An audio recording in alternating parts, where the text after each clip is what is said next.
E aí, gente, tudo bem? Hoje vamos fazer mais alguns reacts. Lembre-se de se inscrever no canal, comenta aqui embaixo, que aqui a gente comenta antes de assistir o vídeo, né? Pra poder você não esquecer depois. Curta esse vídeo, se inscreva o que você achou. Nossa, eu tô todo confuso. Se inscreva onde você achou, não. Se inscreva no canal, comenta o que você achou. É isso, tá? Confundir as coisas aqui. E se você também quiser se tornar membro desse canal e ajudar a gente a continuar nesse projeto, é só se tornar membro, é possível se tornar membro. E você vai ter os comentários respondidos toda vez que você se tornar membro aqui do canal. E a gente vai ter vídeos especiais só pra membros, tá? E etc. Mas bora para os reacts, que eu sei que é isso que vocês querem ver. Vamos começar. Eu nunca sei o que eu vou reagir, tá? O que apareceu aqui é o dia que lidei com o Leviatã. Bacana. Bora ver o que vai vir. O dia que eu guerreei contra Leviatã. Ela guerreou contra o Leviatã. Caraca. Eu detectou o Leviatã no mar e eu vim contar minha experiência do dia que eu precisei lidar com essa potestade. Talvez você esteja lidando. Tá, bora lá. Já temos um problema aqui, hein? Primeiro que ela trata o Leviatã como se fosse uma potestade, tá? Biblicamente falando, o Leviatã aparece algumas vezes e a Bíblia não fala que ele é um demônio espiritual. Pode ter interpretações? Tem interpretações. Dá pra gente interpretar alguns textos que talvez... mas geralmente o Leviatã sempre aparece num tom de comparação. Deus ele usa o Leviatã, que já era uma coisa conhecida na antiguidade, né? Uma fera do mar, etc. E geralmente usa num teor de comparação. E o texto que o próprio Deus fala muito sobre o Leviatã, eu vou abrir aqui com vocês só pra gente ler junto, é justamente um texto de Jó. É Jó, capítulo... Deixa eu colocar aqui. Jó deve ser o 38. Se não for 38, é o 39. Primeira resposta do Senhor a Jó é o 39. Quer ver? Quem fez cada animal com o seu jeito de ser? Isso aqui tá na versão NTLH. Vou deixar dela mesmo porque é mais fácil de entender. Não é nem o 39, é o 40. No capítulo 41 de Jó. Olha o que o texto já começa. Quem pode enfrentar o monstro Leviatã? E quanto ao monstro Leviatã, será que você pode pescá-lo com um anzol ou amarrar sua língua numa corda? Então aqui, logo de cara, se a gente for pegar os textos anteriores, né, Deus ele enche Jó de perguntas.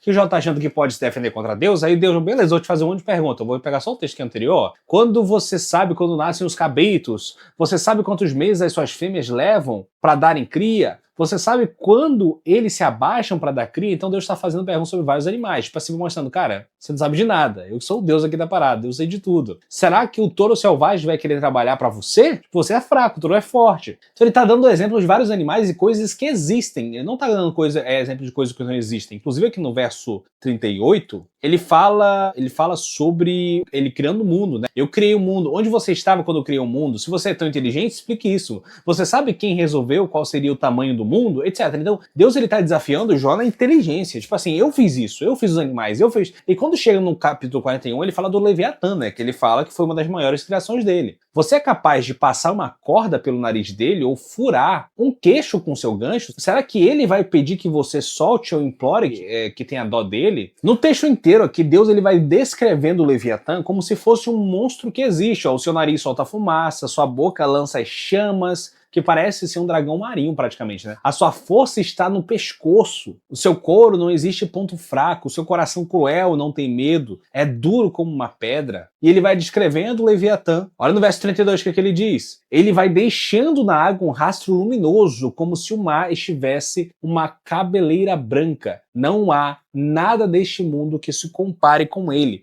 pois foi feito para não ter medo. O Leviatã olha para tudo com desprezo. Entre todas as feras orgulhosas, ele é rei. Então, no texto aqui, se a gente pegar o contexto, Deus só está falando de coisas que existem. Ele fala de Leviatã e trata o Leviatã como um monstro que existe. Ele descreve o Leviatã aqui para Jó. Olha esse monstro sinistro, tal, Leviatã. Cara, eu domino esse monstro. Você não consegue dominar, eu consigo dominar. É basicamente isso. Deus está mostrando esse monstro sinistro que eu criei, o monstro do mar, eu criei, e você não consegue dominá-lo, eu sim. Então, Deus ele fala como um Leviatã, como um ser de verdade. Tá lá, ele existe hoje e tal. Deve existir no fundo do mar, algum lugar, deve existir, não sei. Aí são outros 500. Talvez essa espécie aí tenha sido extinta, que faz um tempão, talvez não. Mas é isso, a Bíblia não fala muito mais do Leviatã. Tem citações? Tem citações. Ó, tem um texto aqui que eu lembro de cabeça, que é o Salmo, acho que é o 104, lá no verso 25. Ali está o mar imenso, enorme, onde vivem os animais grandes e pequenos, tantos que não se podem ser contados. No mar passam navios e nele brinca o Leviatã, o monstro marinho que tu criaste. Então a Bíblia trata o Leviatã, inclusive o verso 27 fala, todos esses animais dependem de ti. Então a Bíblia aqui trata o Leviatã não como um monstro que fosse espiritual, mas como um monstro que fosse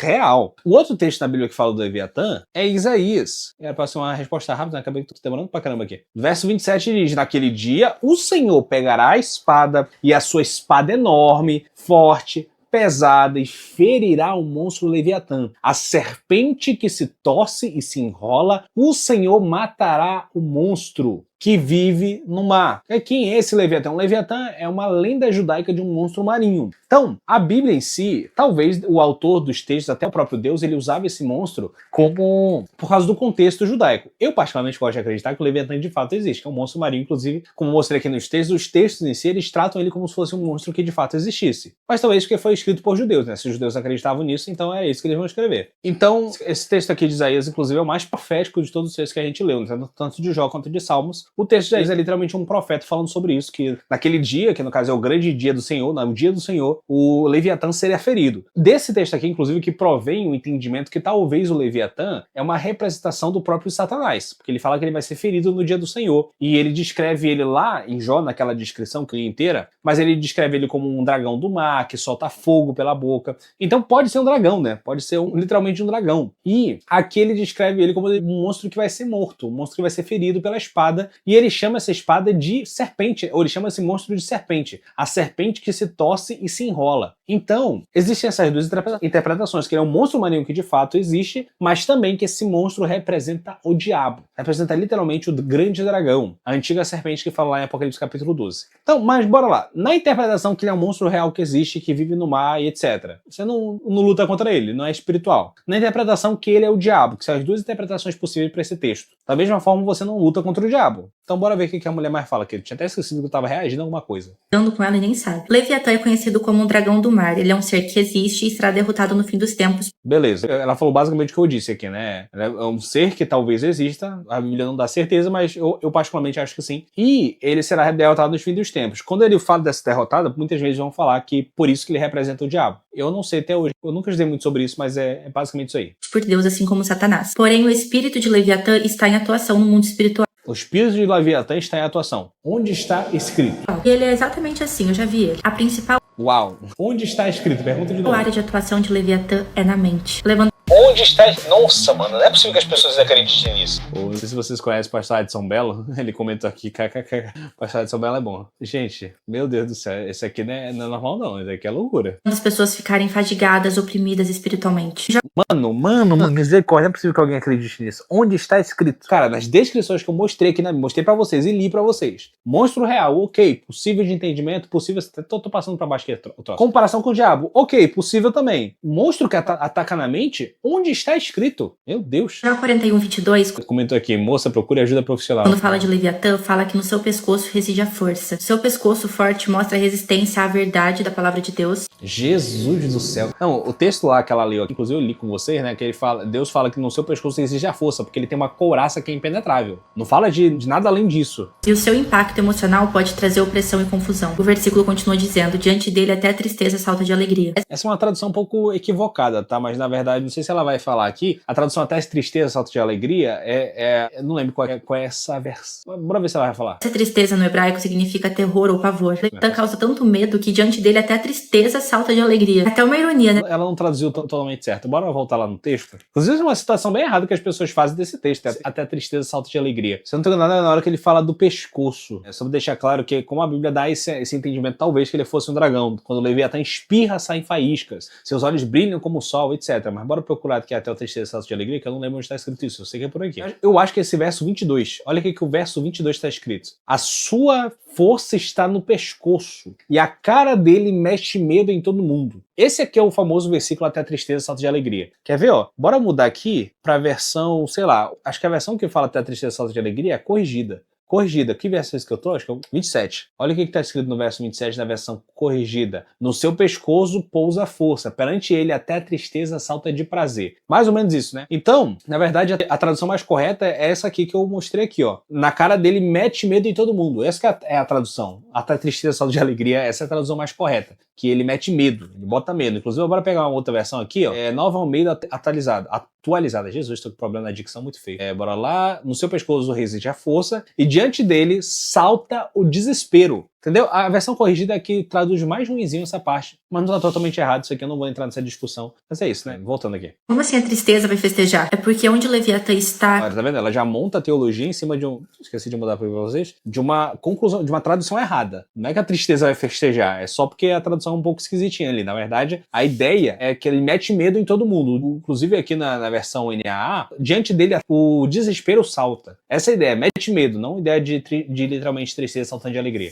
Estabilidade e confusão de sentimentos. E eu passei por esses ataques de Leviatã na minha mente quando ele vinha distorcer aquilo que Deus tinha declarado sobre a minha vida, me trazendo medo, confusão, com ansiedade. Olha, deixa eu ter um papo reto com você. Eu terminei de assistir esse vídeo, que já tem 15 minutos só nesse vídeo. Pelo menos 15 minutos de gravação só nesse vídeo. Moça, não sei se você... Não deve ser... O cara comentou, você precisa de ajuda com psicólogo. Às vezes as pessoas só acreditam nessas coisas. Leia mais a Bíblia. Você precisa de uma base bíblica pra falar essas coisas. Você não pode sair afirmando coisas. O diabo sim, ele ataca na mente. A Bíblia dá base pra gente falar que o diabo ataca... Meu Deus do céu. Pagou aqui o troço de novo. Vou continuar falando aqui enquanto eu vou ligar essa luz, que a minha luz tá com problema, tá? Então, bora lá. A Bíblia dá base pra gente acreditar que o diabo, ele de fato ataca na mente. Inclusive Jesus, ele diz, né, que na parábola do semeador, que ele vem pra tirar a palavra de Deus dos nossos corações. Então o diabo pode atacar na mente, inclusive lá em Romanos capítulo 12, verso 2, diz pra nós renovarmos a nossa mente, porque o diabo pode atacar a nossa mente. Mas, é isso que a Bíblia diz, não dá pra gente ficar inventando coisas só porque é legal. É legal a gente estar sobre o Leviatã. É bacana, pô, um dragão marinho, sinistro, mas onde tá escrito essa loucura que ela fala? Continuando. Isso afetou o meu físico. Eu já vi muito ele se manifestando na matéria também, trazendo umidade no ambiente, nas paredes. Nossa, gente, isso aqui é loucura, não tem base bíblica nenhuma nisso. Vindo com relâmpagos nos céus, aparecendo nas nuvens. Não tô dizendo que todo problema emocional seja ataque de Leviatã, mas precisa ter discernimento, pra você poder guerrear com as armas corretas. Eu venci me fortalecendo muito no Senhor, jejum, oração de guerra. E a Bíblia fala que só Deus pode enfrentá-lo. Alguém já teve alguma experiência semelhante? Me conte aqui nos comentários. Gente, isso aqui me deixou foi triste, de verdade. Isso aqui foi pesado. Meu Deus, isso foi o primeiro vídeo, né? O primeiro dia já foi uma pauleira, assim, que me deixou foi triste. Já foi 17 minutos de gravação só reagindo a esse coisa. Caraca, velho. Jesus do céu. Você precisa de ajuda. De verdade. Busque socorro aí. O negócio tá feio. Bom, eu tava vendo aqui que eu esqueci de marcar os vídeos que eu já tinha visto, então tinha um monte de vídeo aí que eu talvez já tenha reagido a esse vídeo do Leviatã em outro vídeo aqui, eu não lembro. De verdade, é tanto vídeo maluco que eu assisto, mas eu acho que eu dei uma resposta mais completa pra ele, né, nesse vídeo de hoje. O próximo vídeo aqui é se o Papa fosse mulher. Papa fosse mulher, o aborto seria legal. Peca, pepeca, pepeca, goza, peca, sangra, peca, peca, pepeca, pepeca. E o Papa... Gente, que eu acabei de ouvir. Que aconteceu? Meu Deus, o que aconteceu? E se o Papa fosse mulher? Eu tenho que digerir isso aqui, meu Deus do céu. Que loucura foi essa que eu acabei de ouvir aqui. Como é que eu vou tentar responder de um modo irracional uma coisa que foi totalmente irracional? Não sou católico. Tá? Primeiro, não sou católico, mas vou responder aqui como um cristão, não como um católico. Elas estão passando por esse ponto, o Papa não é mulher, então ele não entende as mulheres, por isso é pecado as coisas que as mulheres poderiam fazer, no caso o aborto. O aborto é pecado não porque o Papa diz, não porque o Papa é um homem, mas porque a Bíblia, se você olhar os princípios bíblicos, é errado. Então é isso. E é isso que eu tenho pra falar sobre esse vídeo, cara. Não faço ideia do que falar sobre esse vídeo. É isso, que doideira. É só... O mundo tá perdido, né? Misericórdia. Eu não sei o que falar, eu fiquei sem reação pra esse vídeo. Esse react que deu errado. Pastor incorpora, pai da mulher e a igreja aplaude. O vício da bebida, eu sou escravo da bebida. Você me perdoa, filha? Peraí, pelo que eu entendi, que o pastor tá falando como se fosse o pai dela, né? Não, pai. Você perdoa? Não, pai. Então dá um abraço no seu pai, a igreja da glória. A igreja da glória. A igreja da glória. A igreja da glória. Porque Deus está curando ela agora. Tá, eu não sei o contexto desse troço, que não dá pra gente ver o contexto. Esse cara em si, eu já reagi a alguns vídeos dele, e geralmente os vídeos são uma loucura. Geralmente os vídeos dele são doideira, mas nesse caso aqui, dessa situação específica, eu já vi essa técnica. Isso é uma técnica, tá? Quando, sei lá, uma pessoa não perdoa outra pessoa do passado, que a pessoa já morreu, essas paradas todas. Existe uma técnica, inclusive no seminário da Jocum, que eu vi um negócio desse, achei muito esquisito, mas depois eu entendi, que é uma parada psicológica, tá? O que eles fazem lá, que é não você incorporar a pessoa, mas você meio que representar ela. Porque isso facilita quem quer liberar o perdão a liberar o perdão. Porque é uma técnica, fale como se eu fosse seu pai. O que você queria falar com seu pai que você não falou? Tal. E aí eu faço o papel do pai dessa pessoa. Eu já vi isso. Não é demoníaco, não é espiritismo. É uma técnica que usam para ajudar pessoas a liberar perdão, etc. Não acho ruim. Não sei qual foi o contexto que ele usou, porque a gente pegou um corte, né? Então, talvez seja só a técnica que ele usou, essa técnica que eu falei. Que, tipo assim, você se usa como representante para ajudar a pessoa a liberar esse perdão. Porque tem pessoas que não conseguem liberar o perdão só de falar. Eles são mais tateáveis, eles querem ver ali. Então, se você faz esse exercício, tá? Não é uma parada espiritual, é uma técnica quase que psicológica esse negócio. Inclusive, eu acho que psicólogos fazem uma parada dessa também. E é isso, tá? É só esquisito, mas funciona dependendo da situação. Próximo vídeo. Cara, eu coloquei o próximo vídeo aqui, é literalmente um maluco na parede e um monte de homem segurando ele. O que vai vir disso? Jesus. Vamos ver.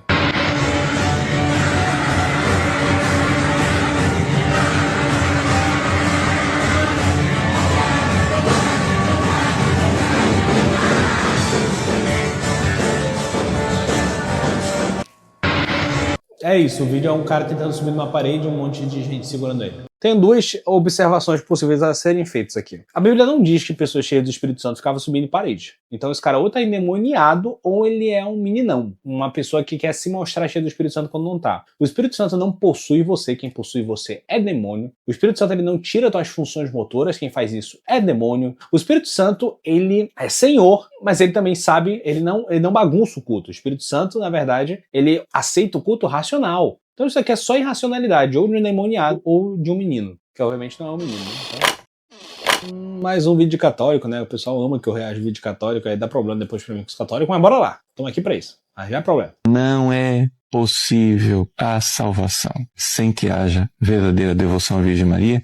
Onde está escrito, seu padre? Onde está escrito, seu padre? Bora ver se ele fala onde está escrito. Porque se você abraça Jesus Cristo, você precisa abraçar aquela que foi a escolhida para trazer Jesus Cristo, não somente ao mundo. Onde está escrito que a gente precisa de Maria para chegar até Jesus? Mas à sua vida. Você vê que ele usa um argumento de lógica, que você precisa para chegar no filho, você precisa chegar na mãe. Isso não funciona nem na lógica humana, imagina uma lógica divina, mas tá. A Virgem Santíssima. Portanto, a devoção à Virgem Maria, ela é... Até porque Jesus não ficou criança para sempre. Faria sentido se Jesus ficasse criança para sempre. Jesus cresceu, então não faz sentido. É necessária para a salvação. Ele não deu base nenhuma bíblica aqui, né? Mas eu tô vendo um corte também. Não dá pra jogar pelo corte, mas se não é possível, então a Maria tava lascada também, né? Porque a Bíblia diz, lá em Lucas, vou colocar aqui Lucas, não sei se você sabe, em Lucas tem um registro, acho que é o único evangelho que registra o Magnificat. O Magnificat é o Cântico de Maria, no capítulo 1. Eu acho que é o capítulo 1. O nascimento de Jesus é anunciado. Tá aqui, ó. Maria visita Isabel. E aí Maria tem um Cântico de Maria, o Magnificat. E olha o que ela diz. Vou ler aqui o Cântico de Maria. Isso aqui é Maria falando. A minha alma engrandece ao Senhor. Então ela entendia que quem estava no ventre dela era o Senhor. Ela não mandava nele. Ele era o Senhor dela, não ela a senhora dele. E o Espírito se alegrou em Deus, meu Salvador. E o meu Espírito se alegrou em Deus, meu Salvador. Então Maria está falando aqui pra gente de uma maneira bem simples que ela precisa de um Salvador. Meu Salvador. Então, cara, Maria era tão pecadora quanto nós e ela necessitava de um Salvador tanto quanto nós. Da mesma maneira, Maria precisava também do Espírito Santo. Lá em Atos, capítulo 1, você for lá para baixo, verso 13 de Atos, capítulo 1. Quando entraram na cidade, subiram para o cenáculo, onde se reuniam Pedro, João, Tiago, André, Filipe, Tomé, Bartolomeu, Mateus, Tiago, filho de Alfeu, Simão, o Zelote, Judas, filho de Tiago. Todos estes perseveraram unânimes em oração com as mulheres, com Maria, mãe de Jesus, e com os irmãos dele. Ou seja, até Maria orou pedindo o Espírito Santo.